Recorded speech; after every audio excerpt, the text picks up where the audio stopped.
Komple istedik. İçeride mi? Başka nasıl saklanacak? Bu da öyle bak. Giysin. Tamam giy.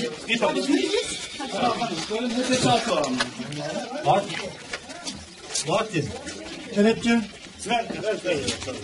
Bahattin. Sandığın altında yerin altında. Ayakkabıları ver sen.